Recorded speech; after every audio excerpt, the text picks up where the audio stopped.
এখানে fake degree চলে, এখানে ফেক সার্টিফিকেট চলে, এখানে ফেক কাস্ট সার্টিফিকেট ইস্যু হয়েছে, সেখানে এই ধরনের ফেক কার্ড বা ইনফরমেশন একজনের পাসপোর্টে যেমন আরেকজন ট্রাভেল করে সেটাতে না হয়, এই জন্য সিএপিএফ যাতে চেক করে 3টে পয়েন্টে তার আইডেন্টিটি এস্টাবলিশ করতে হবে যে যাচ্ছে, সেটা ভয় কিসে? বেশিরভাগ আরো মেনেছে, কিছু আরো মানছেন না, তখনই মনে হয় দাল নতুন কালা। এটা আমরা স্পষ্ট করে সিওকে কালকে যা চিঠি দেওয়া ছিল, তারপরে আমরা এতজন এনপিএসে আমরা দিয়েছি, আমরা দিয়ে বলেছি যে আইডি তাহলে কীভাবে এস্টাবলিশ করতে হবে। আমরা আর্গুমেন্ট দিয়ে বলেছি আগে যখন এত মিথ্যাচার ছিল না, এত ফেক ছিল না, লোকে টিকিট দেখেই জার্নি করতো, এখন টিকিট দেখিয়ে তারপর একটা আই কার্ড দেখায়, সেই কিনা সেই। তাহলে এখানে যখন আরও যে কার্ড ইস্যু করছে কাউন্টিং অফিসিয়ালসদের, তাকে তো আইডেন্টি এস্টাবলিশ করতে হবে। এবং আমরা আগেই জন্য বলে নিই যে আগে দিলে তো আবার সেটাও গভর্নমেন্ট ইস্যু যে আইডেন্টি কার্ড আছে সেটাও নকল হতে পারে। এখানে গভর্নমেন্টের চাকরি ভুয়ো বাতিল হচ্ছে, কাস্ট সার্টিফিকেট, ওবিসি সার্টিফিকেট বাতিল হচ্ছে।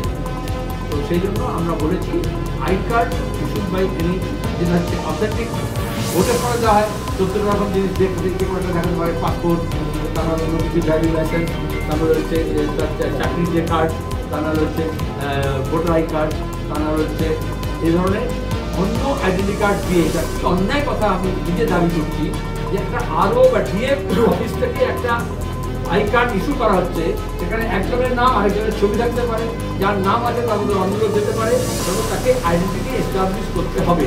আর যারা রিফিউজ করবে তারা বুঝতে হবে তারা ফেক লোককে ঢোকাতে চাইছে। সব আজগুলি কিছু অভিযোগ করা হচ্ছে। এর আগে হঠাৎ ভোটের পর রিগিং, ছাপ্পা, অশান্তি, হিংসা এই ধরনের কিছু অভিযোগ বিরোধীদের তরফ থেকে তোলা হয়েছে। নির্বাচন কমিশন প্রত্যেকটি অভিযোগ খতিয়ে দেখেছে। বিরোধীরা যে পুনর্নির্বাচন কোনো কোনো বুথে দাবি করেছিলেন সেগুলো খতিয়ে দেখেছেন এবং বিরোধীদের দাবি খারিজ করে দিয়েছে নির্বাচন কমিশন। অর্থাৎ বাংলায় অবাধ, শান্তিতে, গণতান্ত্রিক পথে ভোট হয়েছে। পুনর্নির্বাচনের দাবি, ছাপ্পার অভিযোগ, রিগিংয়ের অভিযোগ, আসলে বিজেপি এবং বাকিরা জানে তারা হারছে, তাদের লোকজন নেই, সংগঠন নেই, সেই জন্য এই ধরনের তারা নাটকের আশ্রয় নিয়েছিল। আজও তারা ইলেকশন কমিশনে গিয়ে বা অন্যভাবে কিছু গল্প ছাড়ছেন গণনা নিয়ে।